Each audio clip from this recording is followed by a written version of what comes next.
sempurna di dalam kehidupan kami. Dan Kau Allah yang tidak pernah berubah di dalam kehidupan kami.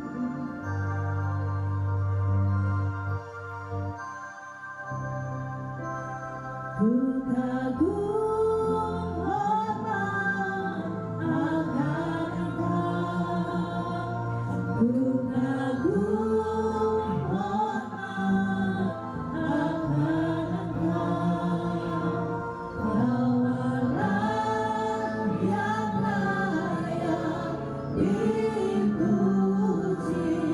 ku kagum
dalam kehidupan kami, dan kami mengagumi segala kebaikan-kebaikan Tuhan yang Tuhan kerjakan di dalam kehidupan kami. Kami mau tetap bersuka cita Tuhan di penghujung tahun ini Tuhan. Kami melihat penyertaan-Mu tetap sempurna di dalam kehidupan kami. Engkau Allah Immanuel yang selalu ada untuk kami. Terima kasih Tuhan. Ya pagi ini Tuhan, dengan rasa syukur yang besar, kami mau memuji Engkau. Kami mau meninggikan nama Tuhan. Kami mau bersorak-sorai bagi Tuhan. Dan kami boleh menyaksikan cinta kasih Tuhan di dalam kehidupan kami. Kuasa nyata bekerja di tengah kami. Mari Allah Roh Kudus ambil alih setiap hal bagian. Kami terus bersuka cita dan suasana surga turun di atas kami. Apabila ada kuasa yang bukan berasal dari Tuhan, aku tolak dalam nama Yesus. Dan biarlah Tuhan, setiap kami boleh merasakan lawatan Tuhan, dan kami menikmati hadirat Tuhan dan puji-pujian yang penuh kuasa itu Tuhan. Oh, Tuhan mengurapi setiap kami, dan kami bersuka cita di dalam Engkau. Terima kasih Bapa, di dalam nama Tuhan Yesus yang siap bersuka cita katakan amin. Haleluya, glory, haleluya. Rasanya itu tidak terasa ya, baru kita itu membuka tahun ya, di tahun 2004. Sekarang kita mau mengakhirinya dan mau membuka nanti beberapa hari lagi tahun 2005. Dan kita akan 2025 gitu ya. Komodur kalian. Kita bersuka cita karena Tuhan baik ya. Kita pagi ini ibadahnya berbeda dengan biasanya. kita akan mendengar banyak kesaksian-kesaksian pagi ini ya. Bagaimana rekan-rekan kita ya, itu ditolong Tuhan dengan luar biasa dan kebaikan-kebaikan Tuhan, merasakan mujizat. Saya percaya yang lainnya pun merasakan hal yang sama gitu ya. Kalau kita kesaksian satu gitu ya, gak cukup waktunya. Tapi biarlah setiap kita mengaminkan setiap yang bersaksi pada pagi hari ini dan mengaminkan itu dalam kehidupan kita bahwa oh ya, aku juga ditolong Tuhan gitu ya. Kita akan lihat bahwa setiap hari kita bersama-sama dengan Tuhan, itu semuanya itu harinya itu baik, nggak ada hari tidak baik, semua itu hari baik ya, semuanya baik dan kita akan pujikan ini ya. Oh, hidup kita ada di tangan Tuhan.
Akan kesaksian ke depan ya. Kita belum pernah dengar suaranya toh kalau kesaksian. Dahsyat loh dia ya. Ya. Ku mau selalu bersyukur. Biasa bersyukur. Segala yang ku alami, ya kehendakmu terjadi. Ku mau tetap bersyukur.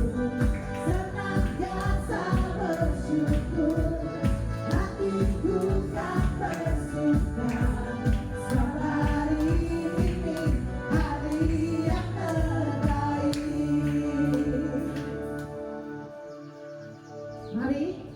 Desi gimana?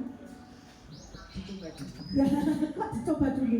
Yang merasakan kebaikan Tuhan toh selama ini toh. Amin. Amin ya. Bahkan bukan sekedar sepanjang tahun 2024 toh, tapi yang lalu-lalu juga Tuhan baik. Betul. Amin ya. Monggo silakan saksikan kebaikan Tuhan dan kedahsyatan Tuhan itu. Ya, terima kasih Bu Karen sudah diberikan kesempatan untuk bisa sedikit bersaksi. Jadi mungkin saya akan coba membagikan sedikit ya Bapak Ibu sekalian betapa besarnya cinta kasih Tuhan dalam hidup saya selama beberapa tahun belakangan ini. Mungkin dimulai dari sekitar 4 tahun yang lalu, hampir 4 tahun yang lalu ya.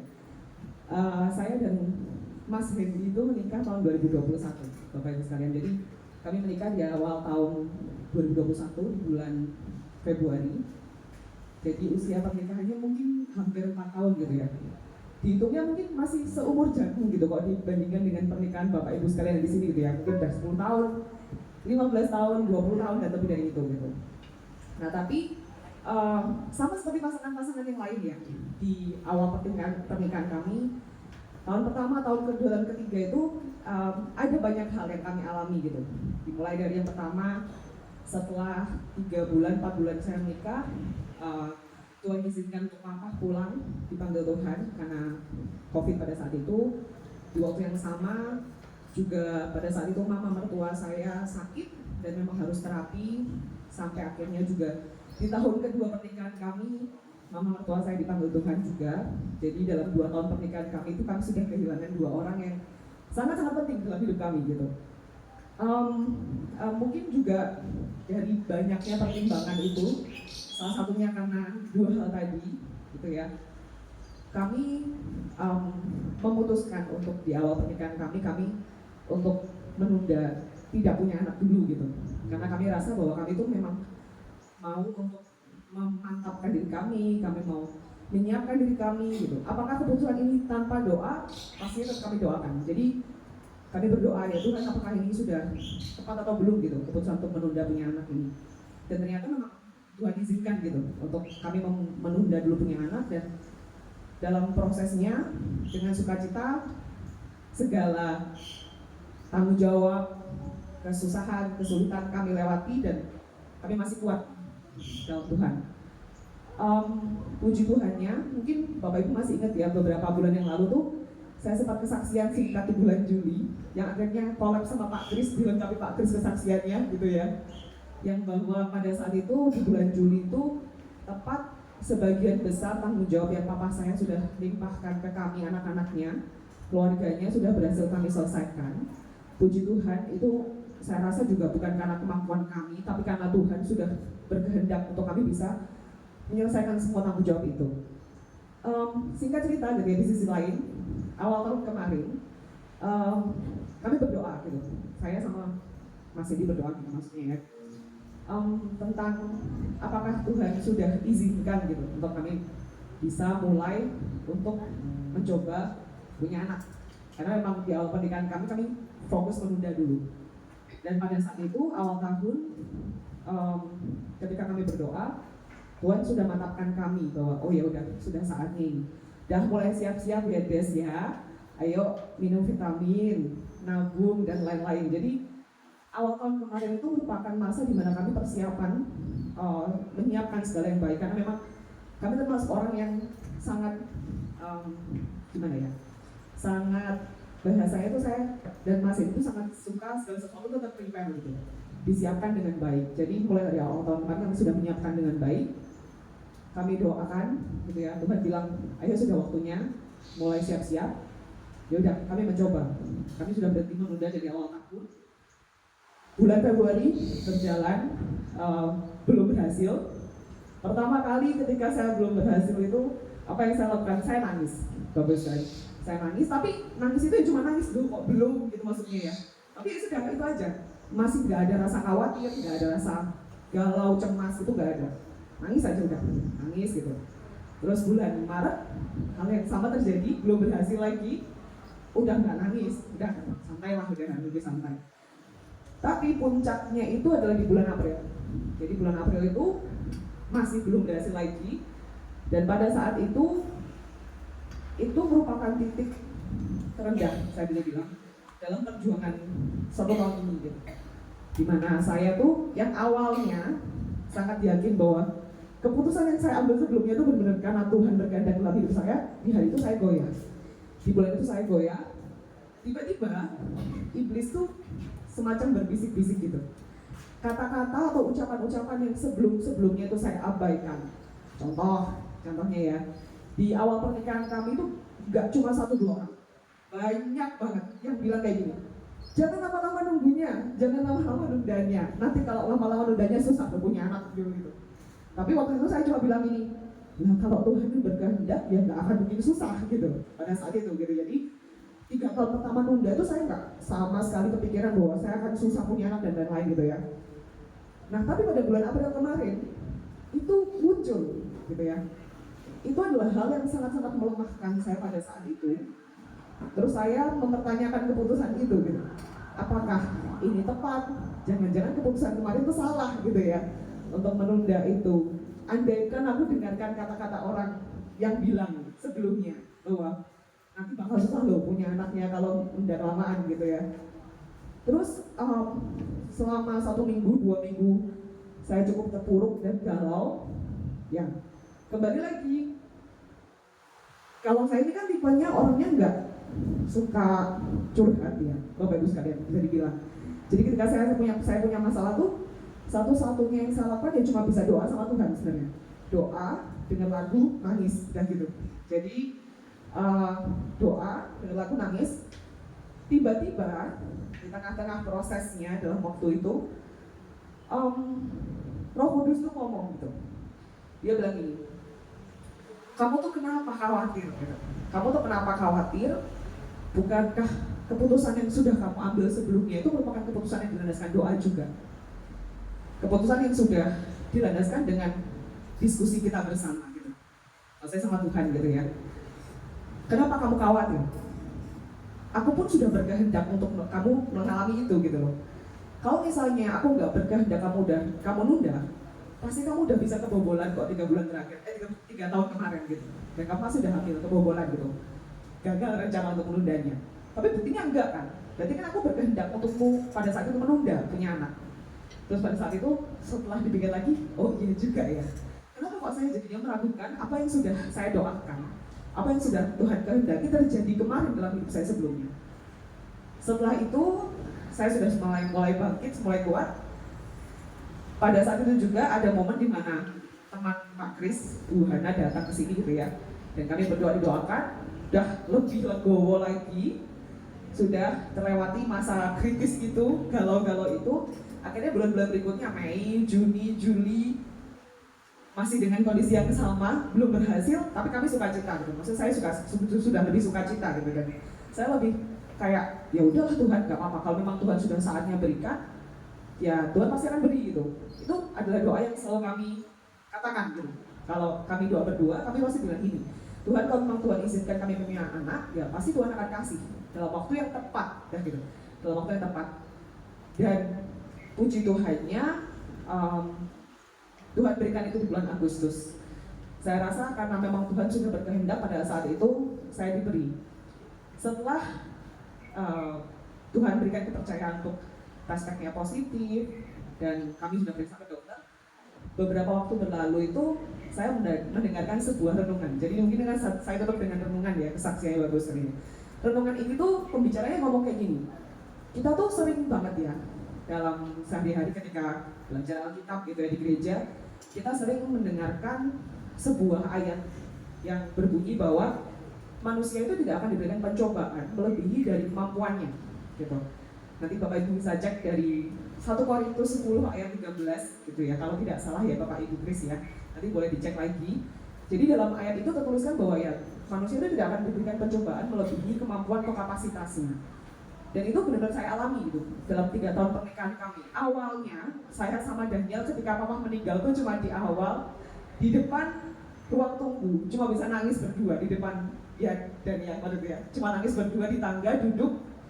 Tapi ternyata awalnya yang saya rasa nggak mampu selama kami alami itu kami satu keluarga berhasil lewati gitu. Jadi Tuhan tuh semacam pelan-pelan melalui setiap masalah yang kami alami itu memperbesar kapasitas kami untuk menyelesaikan segala tanggung jawab yang Papa kami telah berikan kepada kami gitu ya. Itu adalah yang saya alami. Tapi di sisi lain gitu ya, pembicara ini gitu ya, dalam renungannya itu bilang kayak gini. Tapi kita jarang ya untuk membahas mengenai Tuhan itu juga tidak akan memberikan berkat ke kita ketika kita tidak punya kapasitas yang cukup sebenarnya untuk terima berkat itu. Contoh ya, kita punya satu gelas aqua 300 mili gitu. Terus kita doa sama Tuhan, Tuhan aku mau dong air 1 liter begitu. Apakah Tuhan akan kasih? Nggak akan mungkin 1 liternya dikasih. Tuhan tuh akan kasih ya cukup 300 mili itu aja, yang cukup sama kapasitas kita atau cawan kita. Kenapa? Karena Tuhan tuh yakin bahwa ketika ini air 1 liter saya tuangkan ke gelas yang cuma 300 mili itu kecilnya, air itu tumpah, percuma, terbuang sia-sia, tidak bisa kita kelola dengan baik gitu ya. Dalam hal berkat itu kita nggak bisa kelola dengan baik. Akhirnya airnya tumpah, terbuang sia-sia, dan justru nggak menjadi berkat dari hidup kita gitu jadinya. Nah, itu dari renungan itu saya sadar bahwa oh iya juga ya. Kalau saya dari awal tahun berdoa, Tuhan, kalau Tuhan izinkan kami ingin memiliki seorang anak gitu ya. Tapi Tuhan, kalau kita sebagai manusia, saya sama Mas ini, saya rasa sudah cukup mampu pada saat itu di bulan awal-awal tahun kemarin ya, Januari, Februari dan seterusnya itu kami sudah merasa mampu. Tapi ternyata Tuhan tuh punya rencana lain. Tuhan merasa bahwa kami memang masih belum mampu pada saat itu. Dan setelah saya tilik balik ke awal tahun kemarin, luar biasanya rencana Tuhan itu memang sangat ajaib ya Bapak Ibu sekalian ya. Setelah saya flashback lagi mengingat awal tahun kemarin, oh iya benar juga. Pada saat awal tahun kemarin itu, kalau Bapak Ibu masih ingat, saya masih sering mondar-mandir ke Kediri untuk urusan pekerjaan kami di Kediri. Mas Edi juga sama, masih sering mondar-mandir ke luar pulau untuk pekerjaannya. Jadi pekerjaan kami itu benar-benar tuntas, tas di bulan Agustus. Dan pada bulan Agustus itulah baru Tuhan percayakan kami untuk punya tes positif. Itu luar biasanya rencana Tuhan itu seperti itu. Jadi mungkin dari sini untuk setiap saudara-saudara sekalian yang masih menunggu jawaban doa Tuhan, tetap percaya gitu ya. Khawatir itu normal. Cuma kalau udah khawatir jangan kemana-mana ya. Udah kembali ke Tuhan aja lah. Karena nggak akan mungkin kita bisa mendapatkan yang lebih dari itu, gitu ya. Itu mungkin dari saya Putris. Gitu ya. Wah, dahsyat Tuhan. Tepuk tangan untuk Tuhan Yesus. Haleluya. Rasanya ya saya dengar khotbah ini tadi ya. Bukan kesaksian, benar nggak sih? Betulnya setiap kita itu Tuhan kasih anugerah yang luar biasa ketika kita berjalan bersama Tuhan. Di situ ada kehidupan perjalanan kita bersama Tuhan itu kita bisa saksikan itu. Betulnya khotbah itu kan itu kan ya. Ketika kita menyaksikan segala kebaikan Tuhan, kita memberitakan, menceritakan kepada banyak orang betapa Dia Allah yang baik, yang dahsyat, yang menyertai kita.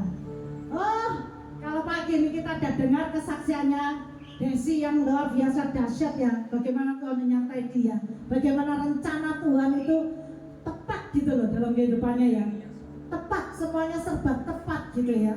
Saya percaya rencana Tuhan juga tepat dalam kehidupan kita. Nah sekarang Mbak Dia itu juga enggak mau ketinggalan ya, mau kesaksian juga. Nah, kita kan pujikan, ku mau selalu bersyukur.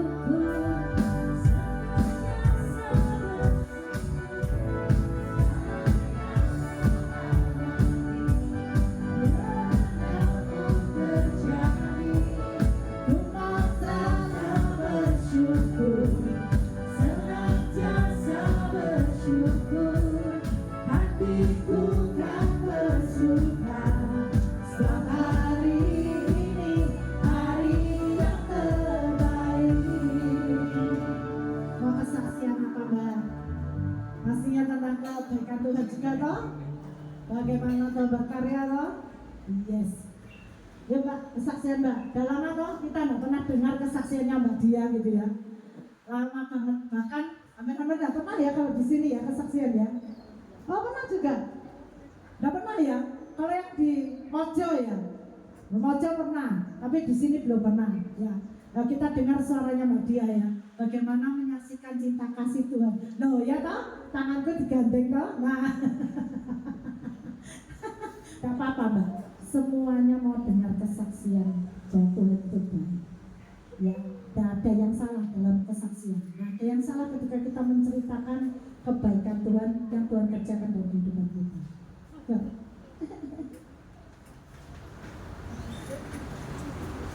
Apa ayo? Gimana ya? Dalam setahun ini aja atau sebulan ini aja Tuhan sudah berbaik kata. Mau nangis dulu nggak apa-apa, tapi jangan lama-lama.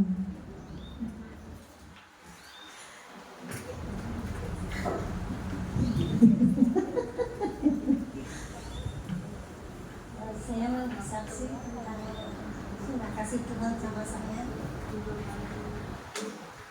Kalau saya mengingat kejadian itu, pasti saya menangis. Kejadiannya tanggal 16 Februari tahun 2022. Pada saat itu hujan deras banget dan petir pun melanda. Pada saat itu petir pun terjadi dan STP saya pun kena, itu terbakar.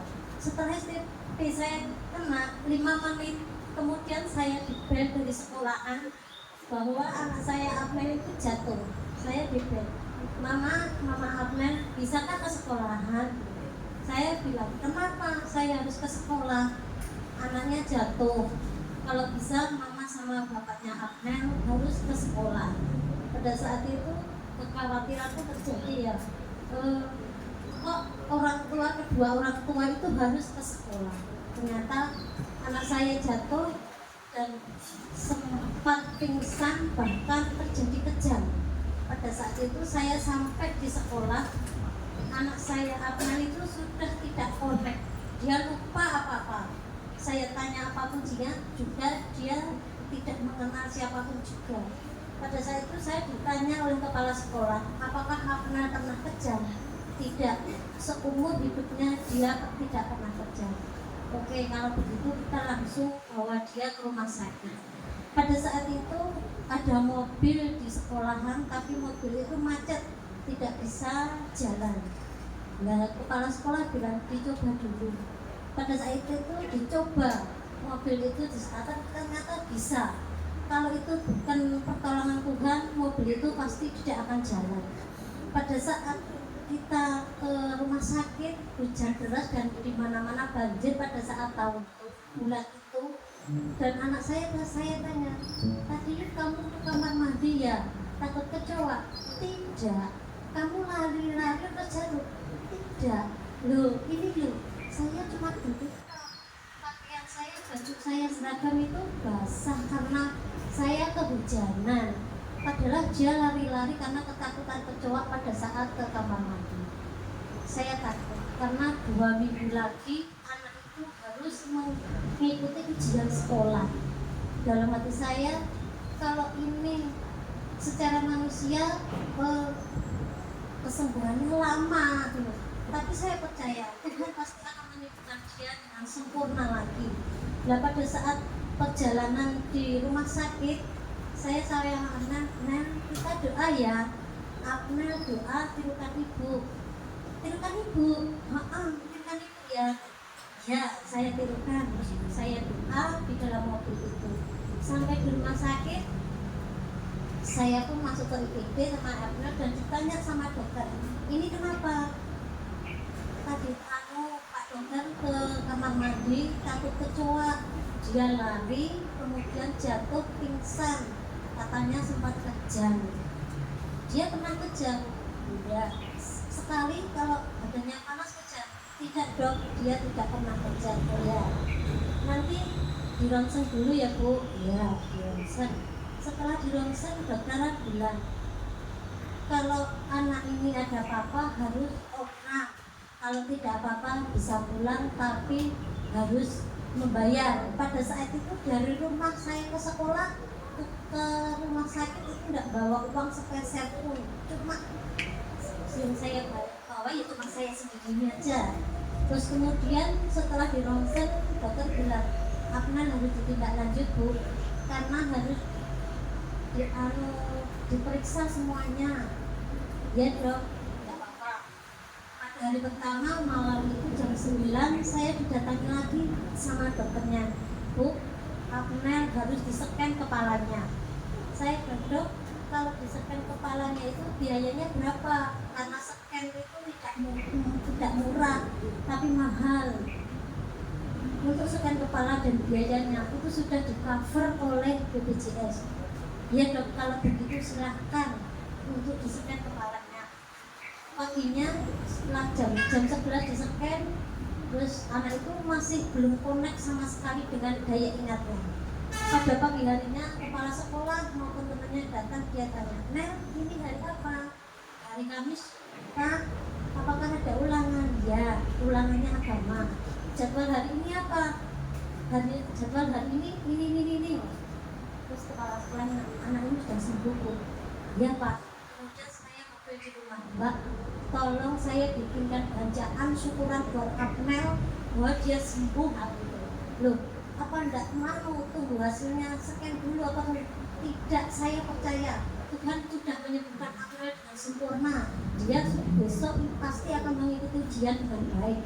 Nah, ternyata setelah itu saya bikin bacaan di rumah, 2 jam dokternya bilang Abnel sudah di-scan, sudah di-ronsen, paru-paru atau jantungnya gigi kanan, gigi kiri sempurna, tidak ada benjolan, tidak apa-apa. Kemudian kepalanya juga, Bu, tidak ada pembengkakan, tidak ada pendarahan ataupun sempurna semuanya. Hasilnya luar biasa. Saya bersyukur sama Tuhan ya. Kemudian hari kedua itu temannya datang, saya menahan air mata, tapi air mata ini keluar dengan sendirinya mengingat kebaikan Tuhan. Yang pertama, pada saat itu Abnel ke kamar mandi itu bersama temannya. Kalau tidak ada temannya, saya tidak tahu. Dia tidak konangan, dia jadinya apa juga tidak tahu. Yang kedua, mobil yang ada di sekolahan itu macet, tapi tiba-tiba bisa di-starter sekali langsung bisa jalan. Yang ketiga, segala dana dari yang terkecil hingga terbesar sudah disediakan sama Tuhan. Yang keempat, hasil dari penyakitnya apapun itu sempurna, tidak ada penyakit apapun, pembengkakan apapun. Itulah pertolongan Tuhan yang saya ingat sampai sekarang. Kejadian itu pasti saya menangis. Secara manusia, kekhawatiran, ketakutan itu pasti ada. Tetapi iman saya lebih besar sama Tuhan. Jadi saya percaya Tuhan menolong saya pada setiap waktu. Terima kasih. Loh ya Pak, akhirnya panjang lebar loh. Yang tadinya tidak bisa loh, saya tidak bisa Bu, saya tidak bisa Bu lah. Akhirnya tidak apa-apa nangis ya. Saya paling tidak bisa menyaksikan cinta kasih Tuhan ya toh. Nah ini loh buktinya Bapak Ibu. Kalau kita berkata aku nggak bisa kesaksian, tapi begitu maju, walaupun dredeg ya, mau nangis ini tadi, nah ternyata bisa gitu ya. Saya berharap tahun depan lebih banyak lagi yang kesaksian ya. Kita giliran ya. Tahun depan kita akan saksikan bagaimana Tuhan itu dahsyat dalam kehidupan kita. Ya Tuhan berkati, tepuk tangan untuk Tuhan kita, hal yang dahsyat. Ya, yang telah berbuat baik dalam kehidupan. Ku mau selalu bersyukur, senantiasa bersyukur. Kita akan dengarkan kesaksian Mbak Ari sebentar lagi ya. Yang kehendak terjadi, ku mau tetap bersyukur, senantiasa bersyukur. Hatiku tak bersuka sebab hari ini hari katakan ku mau tetap bersyukur. Dan hari enggak bersyukur. Setelah kita bersemangat dan apa ya? Ku alami ya kehendakmu terjadi. Ku mau tetap bersyukur, senantiasa bersyukur. Hatiku tak tersuka sebab hari ini hari yang terbaik. Bukankah hari ini baik Mbak Ari? Kemarin waktu saya bilang, Mbak, kesaksian Mbak, aku nggak bisa Bu, aku nggak bisa Bu, aku nggak bisa ngomong katanya. udah siapin Mbak, dicatat sebelum itu catat. Ya, ternyata ketika dia bilang iya, saya percaya Tuhan akan memampukan. Amin. Oh, didampingi Wulan ini. Oh. Moga Mbak saksikan kebaikan Tuhan yang Tuhan telah kerjakan dalam kehidupan hari.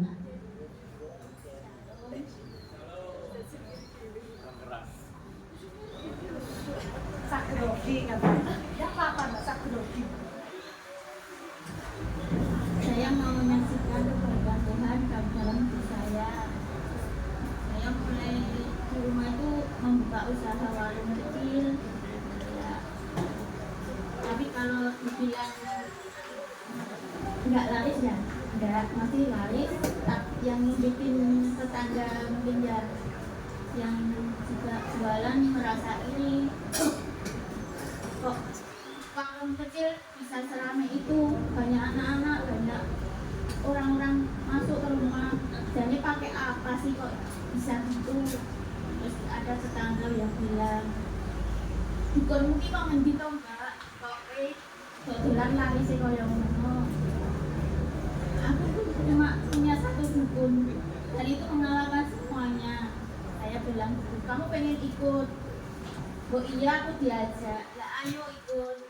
Setiap minggu kamu ikut aku jam 7:30. Ini jenenge kowe nang gereja, gak ikut.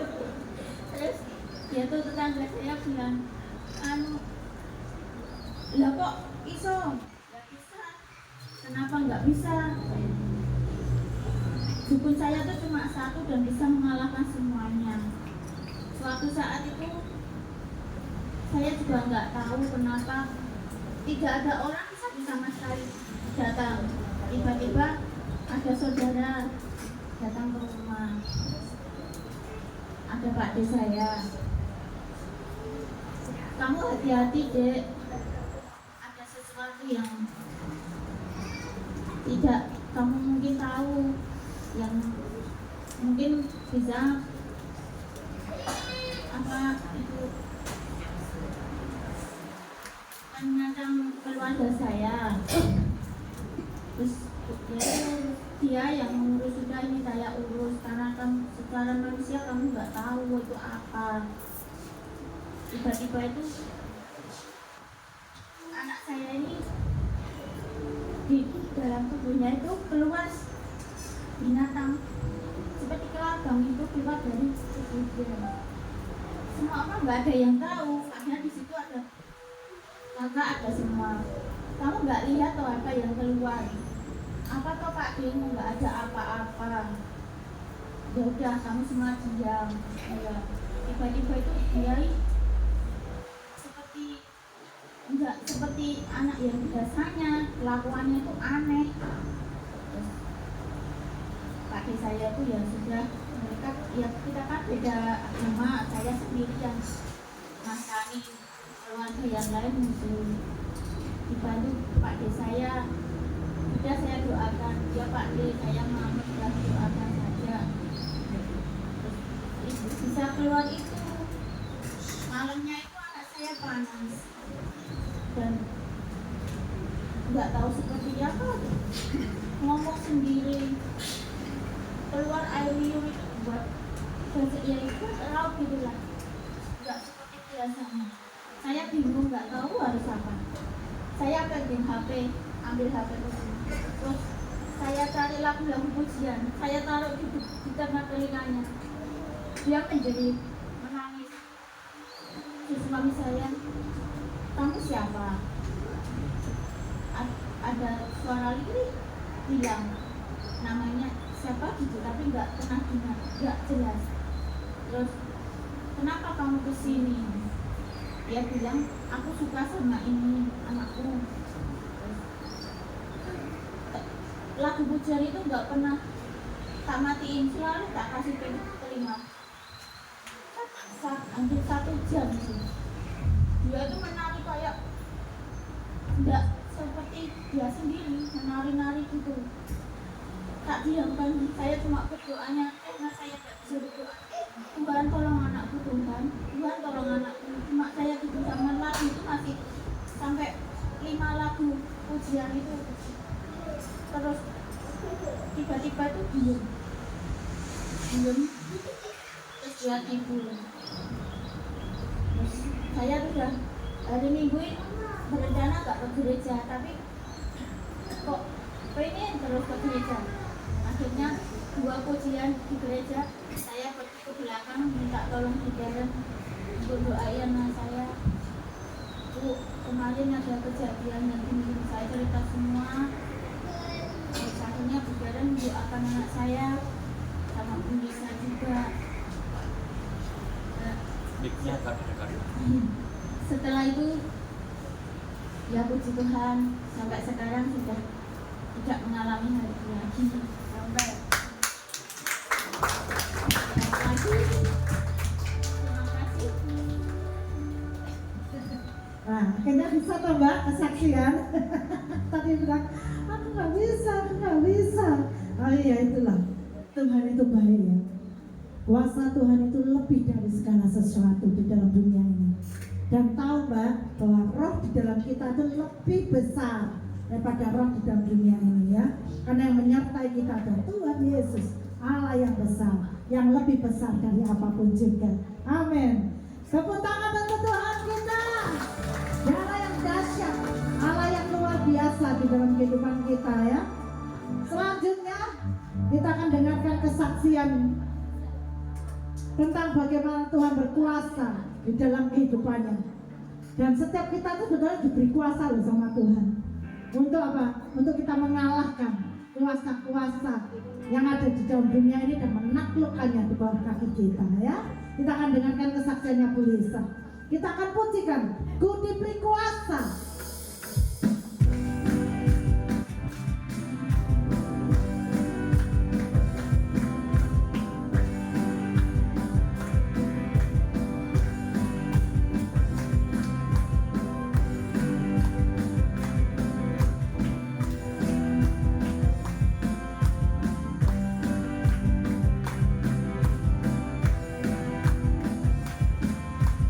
Ku diberi kuasa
Halo. Jangan bosan-bosan ya dengan saya kesaksian ya. Bapak Ibu yang terkasih, saya seringkali ketika WA, ketika kesaksian saya seringkali berkata bahwa jikalau hari ini saya boleh berada di tempat ini, boleh berada di hadapan Bapak Ibu sekalian, menghadap Tuhan beribadah, itu adalah suatu anugerah buat saya. Kenapa saya katakan begitu? Karena kurang lebih tahun 2009 atau 2010, saya lupa. Jadi pada waktu itu, maaf ya, jadi ini sebagai wanita, kita itu kan seringkali mengalami satu namanya siklus menstruasi ya. Nah, suatu kali saya mengalami kondisi yang sangat-sangat berlebihan, jadi terjadi pendarahan, bleeding, sampai luar biasa ya. Jadi keluarnya itu gumpalan-gumpalan, jadi kayak orang keguguran seperti itu. Nah, waktu itu saya nggak menganggap hal ini sebagai sesuatu yang serius. Saya anggap cuma mungkin karena saya kecapean, karena saya kondisi sedang nggak sehat, jadi terjadi seperti itu. Nah, ternyata hal ini berkelanjutan. Sehingga setiap bulan, itu waktu itu masih setiap bulan, terjadinya masih setiap bulan. Dan setiap kali keluar itu banyak sekali. Akhirnya pernah terjadi satu kondisi lebih dari waktunya. Kalau biasa normalnya itu 1 minggu ya, kurang lebih siklus itu. Ini sudah lebih, sampai mungkin hampir 1 bulan. Dan saya pikir ini udah gak beres, seperti ini. Berarti ini sudah ada suatu entah penyakit yang di dalam saya. Sebenarnya saya tuh takut sekali untuk ke dokter, jujur. Saya ini kalau karyawan sakit, pasti saya bawa ke dokter. Tapi kalau saya sendiri yang sakit, saya menghindari dokter. Bukan saya itu anti dokter, bukan ya. Cuman lebih baik saya nggak tahu, jadi saya nggak berpikir kemana-mana. Itu prinsip saya. Gitu. Tapi karena saya coba cek Google juga ya, kondisi kayak gini ini apa sih namanya. Apalagi dari histori keluarga saya. Dari mamah saya itu meninggal karena kanker payudara, mamahnya mamah saya itu kanker rahim, kakaknya mamah saya kanker rahim, keponakan saya kanker darah. Jadi dalam garis keturunan mamah saya itu memang ada sakit kanker. Saya waktu itu udah pikiran, Tuhan jangan sampai ini terjadi sesuatu yang terkait yang namanya kanker itu. Akhirnya saya waktu itu pergi ke Kasibu. Ya, waktu itu Gresi masih SD. Saya antar Gresi dulu sekolah. Terus saya minta tolong Pak Uma untuk diantar ke dokter ke Kasibu.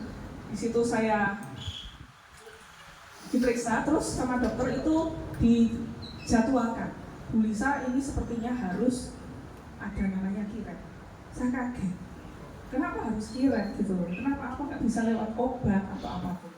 Dokternya bilang nggak bisa.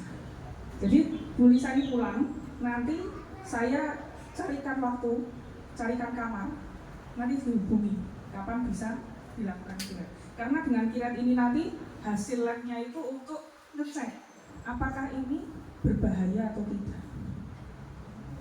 Akhirnya ya sudah, saya jalani. Tiba waktunya saya di-calling dokternya, dia kendarakan hari apa, saya datang. Saya cuma di drop gitu aja di rumah sakit sendirian. Terus jam setengah dua siang dilakukan kiret itu. Sempat ditanya dokternya, ini Bu sendiri? Iya sendiri dok. Tidak apa-apa, tenang aja. Biar gak sadar kalau saya sakit, saya bilang gitu. Jadi karyawan pun waktu itu tahunya Bu Lisa pergi duluan mungkin. Jadi waktu itu saya di rumah sakit kan, dilakukan kiret. Sebelumnya seperti bius ya. Selesai itu, saya pindah kamar, Sabtu pulang, kemudian 3 hari kemudian disuruh untuk ambil hasilnya. Ternyata yang keluar hasilnya, puji Tuhan, di situ sifatnya jinak, tapi namanya polip endometrium, polip rahim. Nah, setelah dapat itu, saya tanya dokternya, dok, ini nggak ada obatnya. Bu Lisa cuma punya 3 pilihan, 1, minum obat. Tapi ini saya nggak menjamin ya Bu, bahwa ini menyembuhkan. Obat ini obat apa dok? Ya untuk menstabilkan hormon. Yang kedua, injeksi. Tapi nanti efeknya ini seperti orang kemo, Bu. Wah, saya mikir, kalau seperti orang kemo saya otomatis nggak bisa kerja. Ya. Kalau yang ketiga, harus operasi besar angkat rahim. Nah, saya waktu itu agak shock ya dengarnya. Terus saya bilang dokternya, dok saya pulang dulu aja deh. Saya pulang dulu. Waktu itu dokter sempat kasih obat. Intinya obat ini untuk menindaklanjuti menghentikan perdarahan itu dulu. Setelah itu saya minum obatnya, ya perawatan jalan gitu ya, perawatan jalan. Adik saya sempat wanita waktu itu masih hidup ya, dia bilang sama saya, Ci hati-hati kalau minum obat pas stabil hormon, karena kita itu punya riwayat dari keluarga. Jadi obat itu justru malah bisa memicu nanti yang namanya kanker. Gak bingung lagi tuh saya, minum obat salah, injeksi salah, operasi besar pun saya juga gak mau. Selang berapa waktu kemudian, itu kondisi masih ya terjadi, siklus menstruasinya bisa berjalan, tapi kadang normal, kadang enggak. Bahkan kadang bisa 6 bulan itu menstruasi terus, selama 6 bulan berikutnya stop. Jadi saya kalau bilang ya, dikatakan di Alkitab bahwa perempuan yang mengalami pendarahan 12 tahun, luar biasa. Itu memang sungguh-sungguh terjadi dan saya pun mengalami bahkan mungkin sampai hari ini 15 tahun lebih mungkin ya. Jadi kemudian terjadi lagi yang kedua kali, bleedingnya luar biasa lagi. Dan saya akhirnya mau nggak mau harus kirat lagi. Ketika kirat lagi, dokter bilang Bu Lisa harus mengambil sikap. Akhirnya saya bilang sama dokter, dok, saya imani aja bahwa saya tidak akan mengambil obat ini, saya juga tidak akan mau injeksi, karena kalau nanti diinjeksi saya ngalami kemo, saya sedih nggak bisa kerja juga, karena mau nggak mau semua ini tergantungnya di saya bilang gitu. Jadi lebih baik saya imani aja. Dokter itu sempat geleng-geleng, karena pada waktu 2 kali kirat ya Bapak Ibu, habis kirat itu sebenarnya saya disediakan 2 kantong darah yang harusnya saya tuh transfusi. Tapi saya nggak mau, saya bilang, saya nggak usah transfusi dok, dan nanti di rumah saya tak minum obat aja untuk nambah darah, saya tak ngatur pola makan saya, pola pikir saya. Nah Bapak Ibu yang terkasih, sampai hari ini, jadi setiap kali itu terjadi, saya cuma ya ibaratnya nikmati aja kondisi itu. Apakah sembuh? Saya katakan sembuh 100% belum. Apakah Tuhan tidak baik? Bukan. Saya selalu berdoa. Ya, saya selalu berdoa. Saya percaya bahwa Tuhan itu sanggup menyembuhkan kalau Tuhan izinkan. Tapi tidak semua keadaan itu Tuhan izinkan. Jadi Bapak Ibu mungkin ada yang mengalami yang namanya sakit. Saya sudah berdoa, Bu, saya sudah beriman, saya sudah berkali-kali minta sama Tuhan. Tapi kenapa Tuhan seperti tidak mendengar? Apakah Tuhan itu tidak sayang sama saya? Bukan. Bapak Ibu tahu nggak? Ketika mengalami situasi-situasi itu, justru saya bisa merasakan betapa Tuhan itu sayang sama saya. Seperti yang dikatakan Tuhan pada Paulus, ketika Paulus minta duri dalam dagingnya,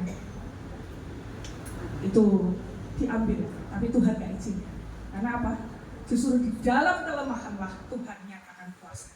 Bapak Ibu tahu, saya seringkali berkata sama ini Pak Uma, sama anak-anak karyawan itu, kalau mereka Bu capek Bu nggak kuat Bu, saya bilang kalian itu cowok-cowok, kalian kondisi sehat. Sama saya yang cewek yang kondisinya seperti itu aja, saya berani berkata bahwa saya jauh lebih kuat dari kalian. Bukankah itu pertolongan Tuhan? Meskipun sakitnya saya tetap alami, tapi kekuatan yang Tuhan berikan pada saya double porsi, sehingga saya berani berkata bahwa saya lebih sehat daripada orang-orang yang sehat. Puji Tuhan, Tuhan kita dahsyat, Tuhan kita besar. Saya ajak Bapak Ibu yang terkasih katakan, Tuhan Yesus dahsyat, Tuhan Yesus hebat, Tuhan Yesus luar biasa. Haleluya, kemuliaan bagi nama Tuhan. Haleluya. Dari tadi itu saya tuh udah bisa-bisa akan saya tuh apa ya, berlinang-linang ya. Kenapa? Dahsyat banget Tuhan itu, dahsyat. Luar biasa. Bahkan yang bilang tidak bisa ngomong aja Tuhan bekerja dahsyat kan? Benar ya Mbak Arya? Nah, kita percaya kuasa Tuhan itu dahsyat dalam kehidupan kita. Dan kalau sepanjang tahun ini, dari awal tahun sampai akhir tahun, Tuhan menyertai kita. Kita percaya awal tahun depan sampai kapanpun Tuhan tetap menyertai kita. Amen. Jangan dengar yang di YouTube itu ramalan-ramalan tentang tahun depan yang menyusahkan kita. Tetapi kita tahu Tuhan kita itu sanggup menghidupi kita, menolong kita, memelihara kita, melindungi kita, dan penyertaannya tetap sempurna. Kita akan dengar kebenaran firman Tuhan. Rasanya tadi udah dengar khotbah-khotbah yang luar biasa lewat kesaksian. Nanti Pak Agus akan menyimpulkan saja ya. Betapa kita mengagumi segala cara yang Tuhan kerjakan dalam hidup kita. Kadang ada hal-hal, cara-cara yang tidak masuk akal, yang kadang tidak sesuai dengan apa yang kita harapkan, kadang tidak seperti yang kita pikirkan. Tetapi semuanya itu Tuhan kerjakan untuk menunjukkan kasih setianya kepada kita.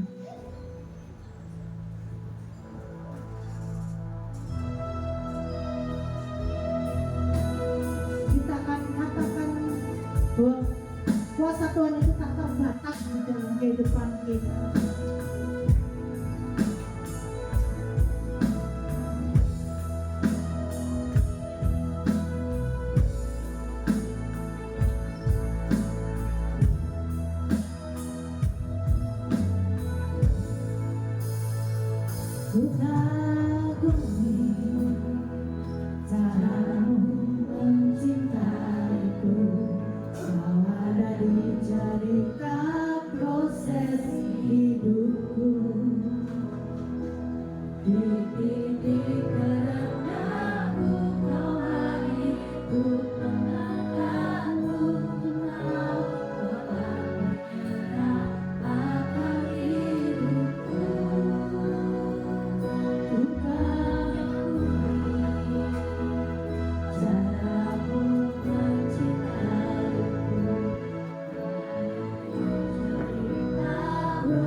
Glory, hallelujah.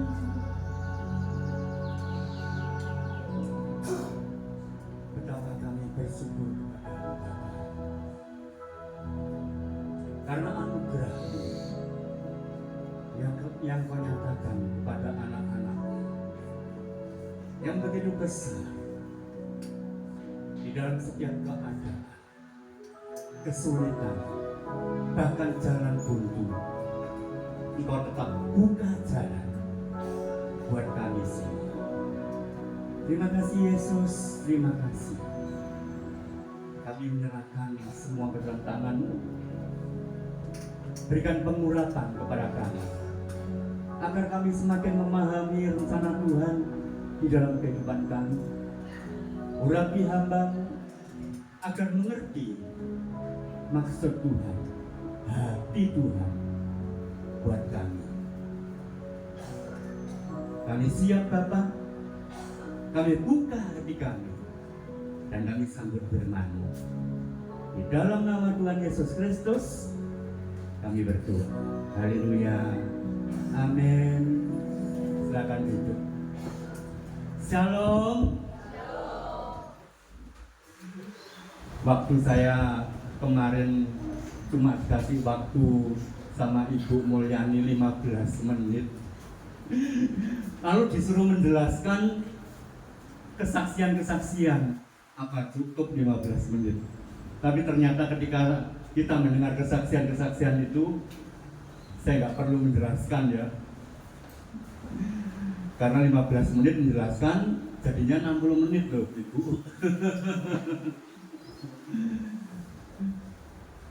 Kesaksian-kesaksian yang luar biasa. Saya teringat ketika Desi waktu itu sebelum menikah, saya itu balik-balik ngomong sama papanya, kenapa kok kamu paksa anakmu harus segera menikah? Ya memang pacarannya cukup lama, sama-sama kuliah di Jogja di UGM. Kemudian Hendy harus ke Belanda 2 tahun ngambil S2-nya. Pulang-pulang dari Belanda, langsung papanya ngomong, harus segera menikah. Saya ngomong, mau berikan mereka kesempatan waktu, tapi papanya bilang, enggak, harus segera menikah. Kita enggak ngerti. Baru kemudian 3 bulan ya, 3 bulan atau 4 bulan? 4 bulanan ya, papanya dipanggil oleh Tuhan. Dan ketika itu terus terang kita lihat itu terjadi kegoncangan buat terutama anak-anaknya. Tapi ternyata itu dipakai oleh Tuhan, cara yang dipakai oleh Tuhan mempersatukan anak-anak ini untuk mereka saling mendukung, bahkan sampai hari ini ya, saling mendukung, saling menguatkan, saling mendoakan di antara anak-anaknya. Ini mamanya dari belakangnya. Itu belakangnya Desi, ini mamanya Desi. Jadi Bapak Ibu Saudara, kita percaya rencana Tuhan nggak pernah salah. Amin.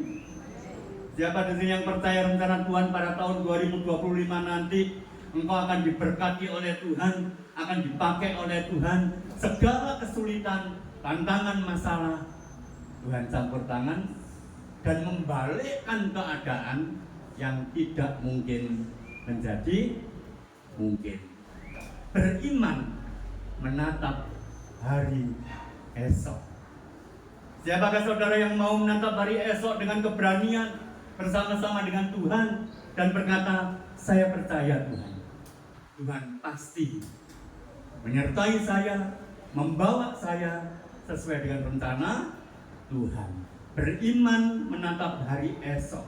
Di dalam Yeremia 29 ayat 10 sampai 14, saya mengajak baca secara singkat saja supaya nanti saya nggak ditegur sama Ibu Mulyani, Pak 15 menit sudah berlalu gitu. Mari kita akan lihat Yeremia 29 ayat 10 sampai 14. Sebab beginilah firman Tuhan, apabila telah genap 70 tahun bagi Babel, barulah aku memperhatikan kamu. Aku akan menepati janjiku itu kepadamu dengan mengembalikan kamu ke tempat ini. Ini orang Israel ini mengalami masalah bertubi-tubi, bercerai-berai ke seluruh dunia dan lain sebagainya. Tapi Tuhan kembalikan, Bapak Ibu Saudara. 11, sebab aku ini mengetahui rancangan-rancangan apa yang ada padaku mengenai kamu, demikianlah firman Tuhan. Yaitu rancangan apa? Damai sejahtera, dan bukan rancangan kecelakaan, untuk memberikan kepadamu hari depan yang penuh harapan. Siapa di sini yang masih ragu? Tadi kesaksian ya sempat. Manusia pasti punya perasaan jangan-jangan kekhawatiran dalam hatinya. Tetapi Tuhan katakan, aku siapkan rancangan damai sejahtera, bukan rancangan kecelakaan. 12. Dan apabila kamu berseru dan datang untuk berdoa kepadaku, maka aku akan mendengarkanmu. Kalau engkau berseru, berdoa kepadaku, kata Tuhan, aku dengar kamu. Kadang-kadang Bapak Ibu Saudara mungkin ya, kadang-kadang kita berpikir bahwa oh iya, doaku didengar. Ada orang-orang yang pikirannya hanya uang. Dia berkata, waktu itu uang. Kalau aku 2 jam ikut ibadah, belum perjalanannya, pulangnya, kira-kira bisa 3 jam, bahkan ada yang lebih. Coba yang dari Mojo, bangunnya berapa, jam berapa, siap-siapnya jam berapa, lalu nyampe lagi ke sana jam berapa. Jadi tiap kali kita mau berdoa, kita kadang-kadang berpikir, aduh Tuhan, kalau tak pakai waktuku ini buat cari uang, dapat berapa? Tapi Bapak Ibu Saudara, pernahkah engkau berpikir bahwa apa yang Tuhan persiapkan ketika engkau berdoa? Tuhan berkata, aku mau buka jalanmu. Apabila kamu mencari aku, kamu akan menemukan aku. Apabila kamu menanyakan aku dengan segenap hati, aku akan memberi kamu menemukan aku. Demikianlah firman Tuhan. Dan aku akan memulihkan keadaanmu, dan akan mengumpulkan kamu dari antara segala bangsa dan dari segala tempat kemana kamu telah kucerai-beraikan. Demikianlah firman Tuhan. Dan aku akan mengembalikan kamu ke tempat yang dari mana aku telah membuang kamu. Tuhan itu persiapkan segala sesuatu. Kita akan menemukan 3 hal ini dari ayat 10 sampai ayat yang ke-14. Manusia tidak bisa melihat hari depan. Saya kadang-kadang ngomong kepada orang-orang yang suka pergi ke dukun. Coba kamu tanya ke dukun, dia tahu nggak masa depannya sendiri bagaimana?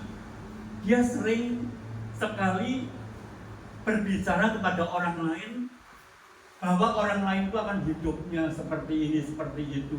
Bahkan kadang-kadang mengutuki, kamu nanti ya, kalau di jalan nanti kamu akan mengalami ini dan terjadi kecelakaan. Ada yang berkata begitu. Lalu dia berkata, kalau kamu siapkan ayam hitam dan kamu bawa kepadaku dengan segenggam sebanyak-banyaknya uang, lalu kau berikan kepadaku, maka kamu akan mendapat ini, itu, dan lain sebagainya.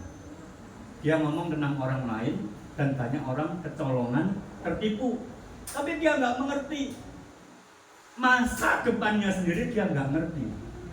Tapi saya percaya Bapak Ibu Saudara, masa depan saya dengan orang-orang percaya dan dengan iman berkata bahwa di depanku itu banyak masalah. Benar, kita tidak pernah dilalukan, dibebaskan dari masalah. Tiap orang punya masalah dan juga sewaktu-waktu dapat masalah. Tapi percayakah Bapak Ibu Saudara, masalah yang engkau hadapi dipakai oleh Tuhan, engkau melihat kemuliaan Allah, dan engkau dididik oleh Tuhan bagaimana menyelesaikan masalah. Dari kecil besar sampai akhirnya engkau menjadi master penyelesaian masalah untuk hidupmu, dan kemudian engkau kemudian jadi penasehat buat orang lain karena pengalaman iman dan rohani kita. Karena itu Tuhan selalu mengajarkan kita, engkau ada dalam genggaman rencanaku. Hal ini dibuktikan dengan ramalan atau prediksi yang selalu mewarnai keriuhan akhir tahun. Sebagai orang percaya, kita menambahkan harapan kepada hari esok di tangan Tuhan. Siapa di sini yang tiap akhir tahun di depan televisi selalu melihat, lalu mereka akan panggil nabi-nabi yang dianggap oleh mereka sangat hebat. Lalu ditanya, tahun depan bagaimana? Ceritanya panjang lebar, beda-beda. Ada yang berkata akan ada artis yang mati. Ya Bapak Ibu Saudara, gak perlu dia ngomong, pasti ada yang mati. Lalu ada lagi yang mengatakan akan terjadi begini begitu. Iya betul, gak usah mereka ngomong. Tetapi Bapak Ibu Saudara, yang saya yakini adalah bahwa bagi Tuhan Dia bisa membalikkan hal yang tidak mungkin menjadi mungkin. Tadi saya dengar salah satu yang kesaksian dari Bu Lisa tentang polip. Tuhan ingatkan saya lagi. Bapak Ibu ingat waktu-waktu yang lalu itu kalau saya khotbah kan duduk. Saya jalan 100 meter aja sudah nggak kuat. Dan sampai akhirnya kemudian saya pergi ke rumah sakit.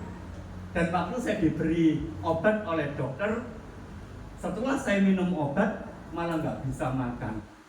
Lalu saya berpikir begini, aduh Bu Dokter, gara-gara minum obatmu ini loh, aku sekarang nggak bisa makan.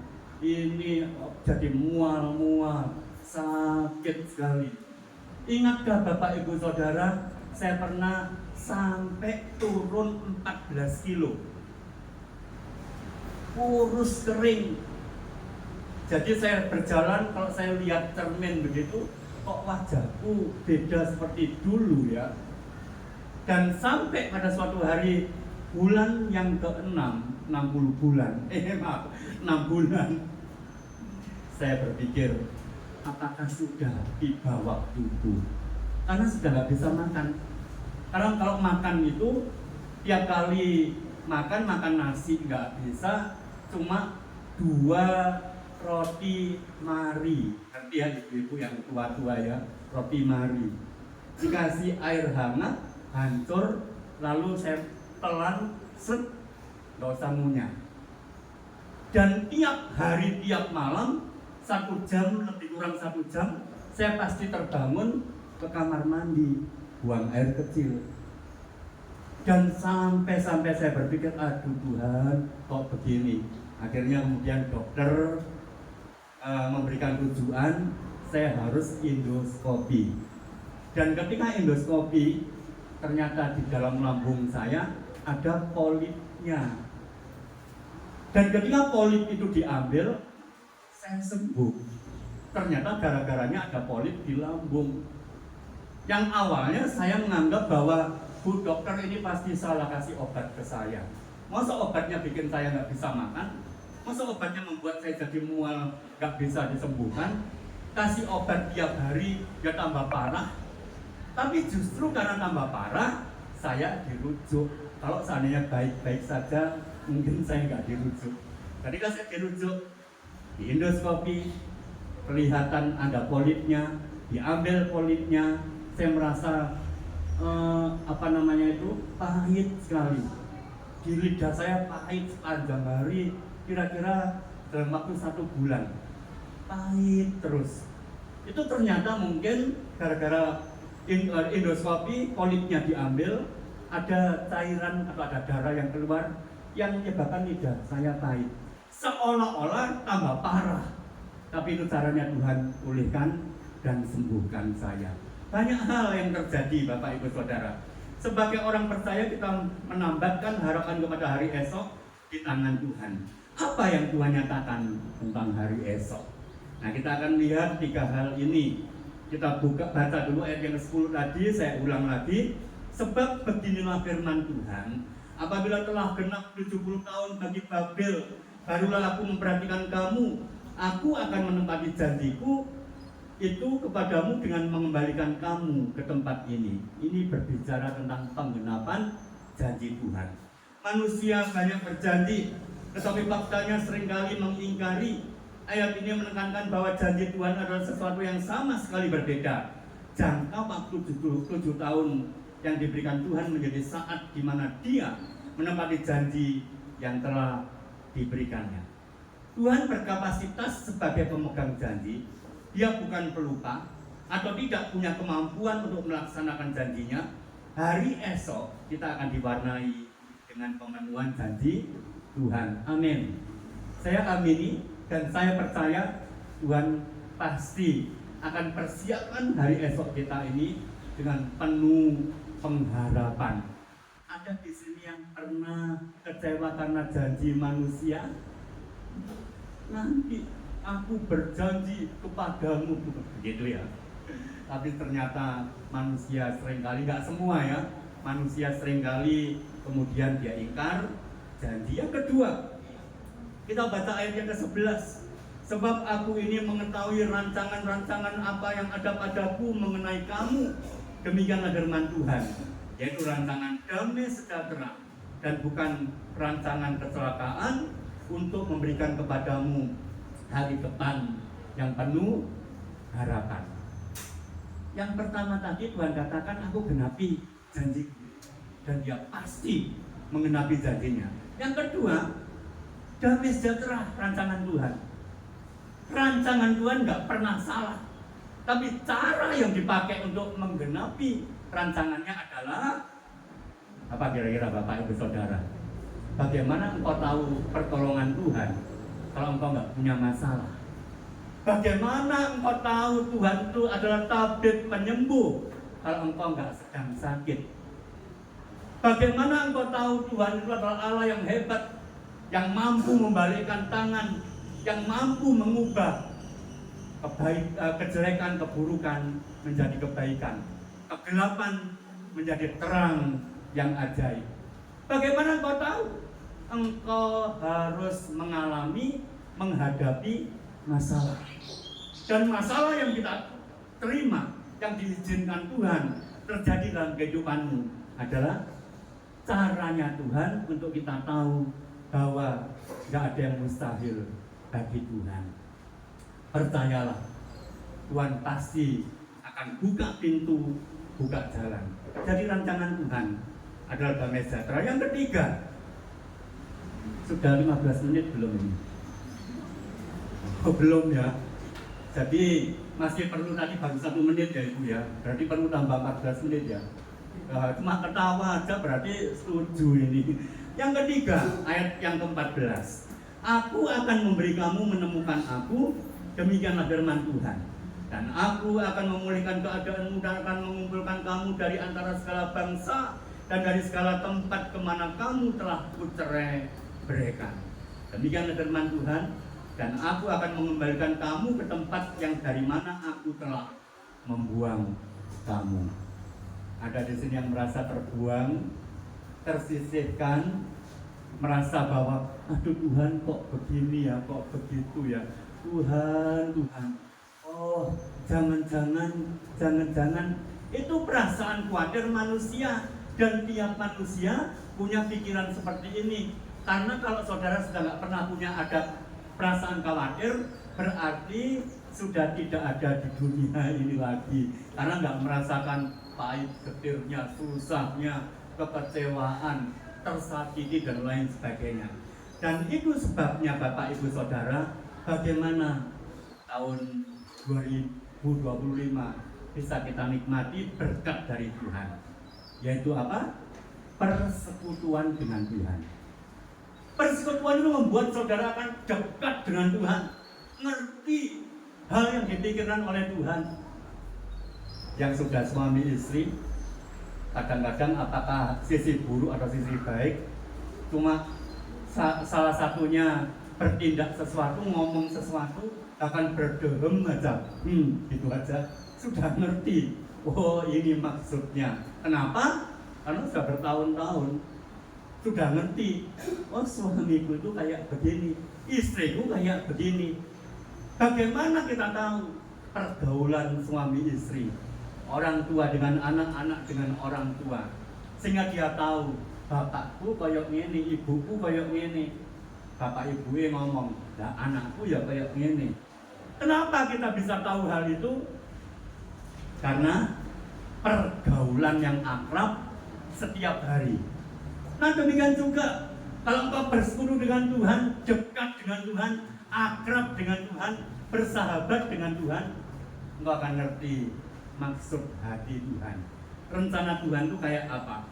Tahun mendatang, waktu yang akan kita jelang, kita hadapi dan kita lewati adalah tempat yang Tuhan siapkan untuk kita mengalami pemulihan hubungan dengan Tuhan.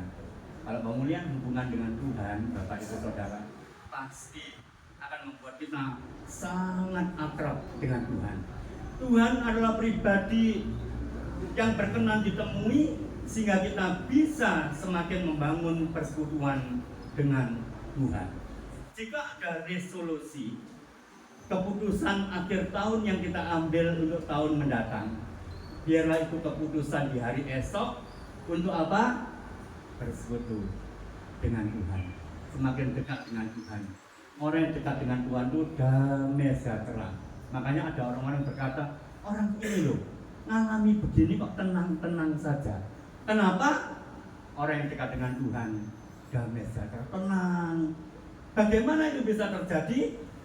Karena dia tahu Tuhan gak pernah tinggal diam. Tuhan akan tolong kita semuanya.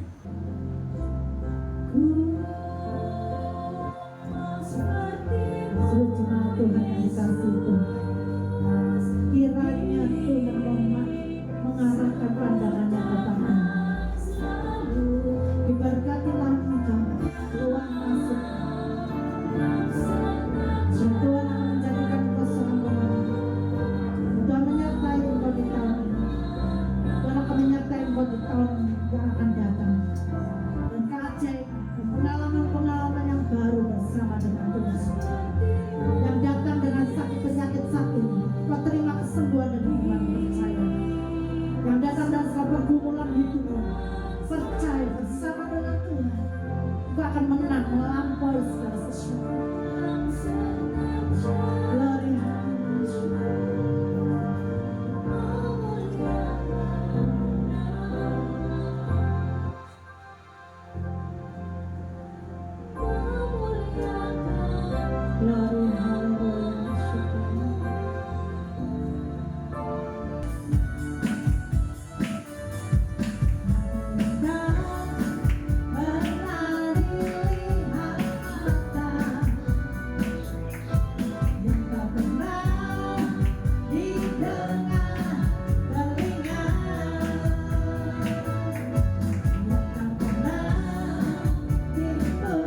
Kanan, kanan.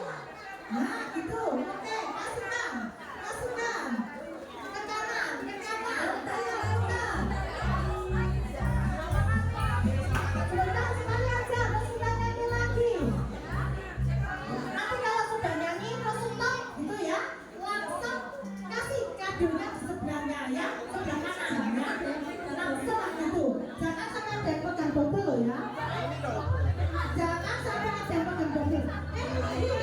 Balik ya, balik. Yang sini, ibu-ibu sebelah sini tolong yang muda supaya mbak-mbaknya bisa terurai. Mbak-mbak itu yang bingung. Ada yang mengomandoi mbak-mbak. Oke. Balikin lagi, Pak. Itu waktu Kayak yang belum. gini aja, biar nggak bingung. Biar nggak bingung, kadonya yang jalan ya. Kadonya jalan bukan orangnya. Oke, yuk. Oh, ini gua Satu, kaget. dua, tiga. Kadonya yang jalan. Sudah, kita jalan.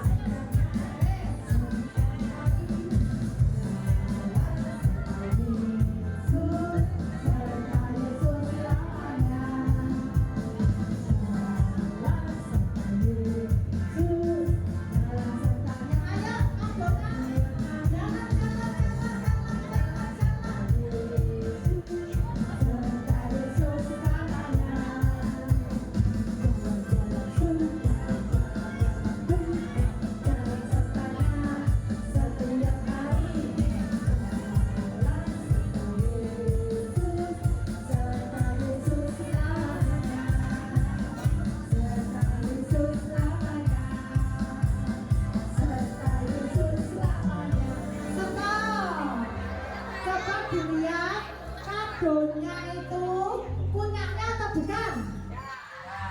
Bukan punyanya toh? Oke, kalau bukan punyanya, boleh silakan duduk. Oh, ada yang dua. Loh, kok bisa? Kok bisa? Ini kok ada yang dua. Mana yang belum dapat? Oh, ibu, itu tuh mbaknya Banyak, Pak. Immanuel yang belum dapat. Mbaknya Immanuel belum dapat. Oke. Oke. Oke, jalan. Ya, nggak apa-apa. Ayo, jalan. Jalan. Oke, kasihkan sebelahnya. Kasihkan lagi.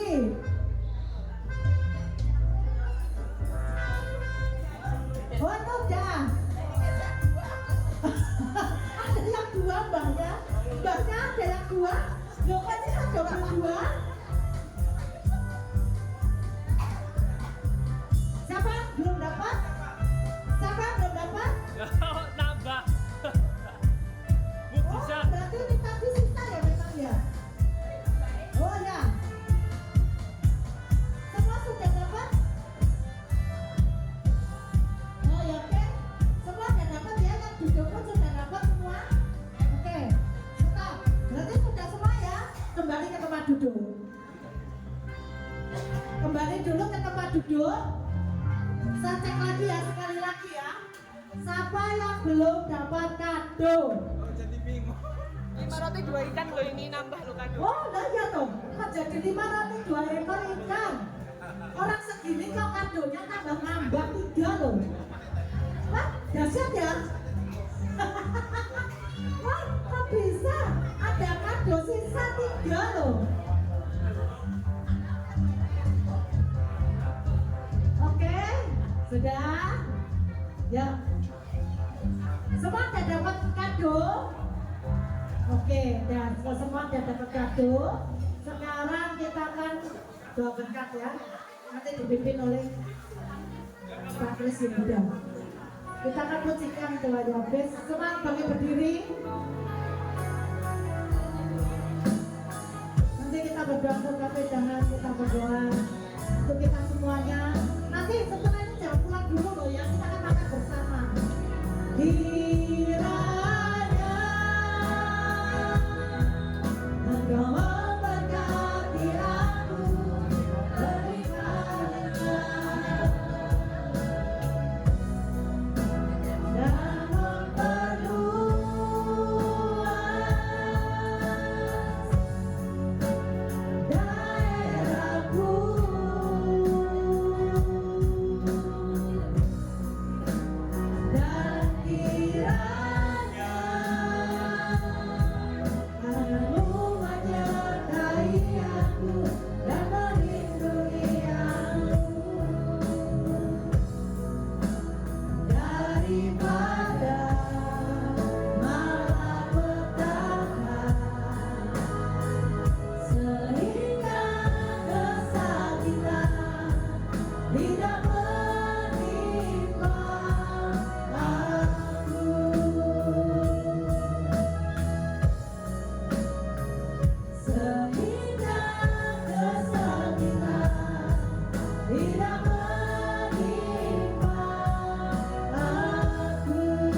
biasa buat kami.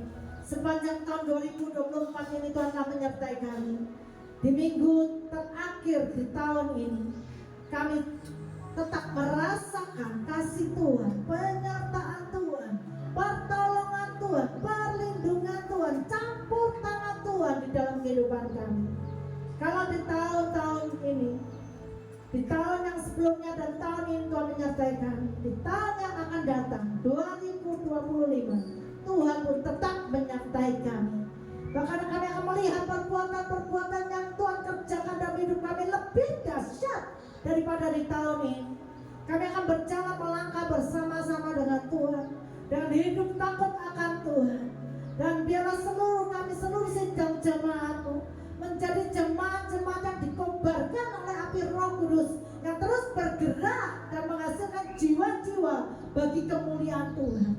Setiap kami boleh berfungsi untuk menjadi terang dan garam, untuk menceritakan tentang kebaikan-kebaikan Tuhan. Oh, setiap lidah yang keluh Tuhan, yang tidak dapat berkata-kata, mulai saat ini Tuhan, Engkau Allah yang akan memimpin kami untuk memperkatakan tentang kebaikan Tuhan. Seperti Tuhan mengurapi mulut Musa, yang gagap, yang tidak pandai bercakap-cakap, tidak pandai berkata-kata, tetapi Tuhan pakai dengan dahsyat dalam hidupnya. Tuhan berkati Tuhan. Saat ini Tuhan, orang-orang tiada berdaya berkata aku ini pahlawan, dan melihat kemuliaan Tuhan dinyatakan dalam kehidupan kami. Dan tahun depan kami akan melihat banyak jiwa dimenangkan oleh kesaksian-kesaksian yang dari setiap kami ini Tuhan, dari anak-anak sekolah minggu, remaja pemuda, dewasa muda, orang-orang tua, semuanya dipakai Tuhan untuk kemuliaan nama Tuhan. Jadikan setiap kami Tuhan hamba-hambamu yang takut akan Engkau dan mengenal Engkau lebih lagi secara pribadi, untuk kami terus melangkah bersama dengan Tuhan. Berkati Tuhan kafe dengan ini Tuhan. Apa yang mereka tabur di ladang Tuhan, itu pekerjaan Tuhan. The House of Grace Solo, Tuhan sendiri akan Tuhan memperhitungkannya. Tuhan akan memberkati Tuhan kafe dengan ini Tuhan.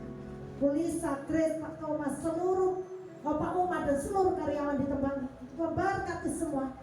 Tempat ini akan menjadi tempat kesukaan. Ada sukacita damai sejahtera daripada Tuhan yang meliputi tempat ini Tuhan. Dan banyak jiwa dimenangkan lewat tempat ini. Terima kasih Bapak. Sertai seluruh sidang jemaatmu yang datang pada pagi hari ini. Kau berkati Tuhan. Kau menjadikan apa yang tidak mungkin itu menjadi mungkin. Dan tangan mereka pemeliharaan Tuhan berlipat kali ganda. Seperti mujizat yang kau kerjakan. 5 roti dan 2 ekor ikan itu terjadi. Hidup pernikahan-pernikahan diberikan anggur yang baru, yang terbaik. Dan Engkau Allah memulihkan segala sesuatu yang tidak mungkin menjadi mungkin. Berkati untuk Mojo Tuhan. Kami percaya pemerintahan Engkau yang membentuknya, kekuasaannya Tuhan, Engkau yang memberikannya. Maka Tuhan, kalau Engkau telah mengawal pekerjaanmu, ladang Tuhan di Mojo, Tuhan yang akan menyelesaikan segala sesuatu yang belum terselesaikan.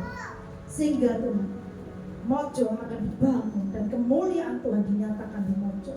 Gereja Betel Indonesia Jemaat Mojo akan berdiri di sana dan nama Tuhan dipermuliakan di sana. Kau memberkati pemerintahan kota Solo ini Tuhan. Kau memberkati Tuhan pemerintahan Indonesia ini Tuhan. Biar kemuliaan Tuhan melingkupi bangsa kami. Dan apa yang tidak mungkin itu menjadi mungkin. Pekerjaan Tuhan boleh berjalan. Dan Tuhan bekerja dengan dahsyat di bangsa dan negara kami. Mungkin berkat pemerintahan dan Bapak Presiden sampai ke jajaran para menteri, sampai ke bawah Tuhan. Jajaran paling bawah yaitu RT RW, tingkat RT RW di sana Tuhan sudah bekerja. Terima kasih Bapak, kami serahkan semua ke dalam tangan kasih. Di dalam nama Tuhan Yesus kami dapat berdoa dan mengucap syukur. Mari kita akan sama-sama mengangkat tangan untuk menerima berkat. Dan sekarang Bapak Ibu Saudara, terimalah berkat, rahmat, anugerah Allah Bapa, oleh cinta kasih Tuhan Yesus Kristus dan persekutuan Roh Kudus yang memberkati hidupmu dari hari ini sampai selama-lamanya. Diberkatilah rumah tanggamu, diberkatilah usaha dan pekerjaanmu, diberkatilah pelayananmu, diberkati studimu, diberkati kesehatanmu, dan diberkati apa yang kau kerjakan. Tuhan campur tangan, Tuhan memimpin langkah-langkah hidupmu, dan Tuhan Yesus yang membuatmu menjadi berhasil. Di dalam nama Tuhan Yesus Kristus kami berdoa. Haleluya. Amin.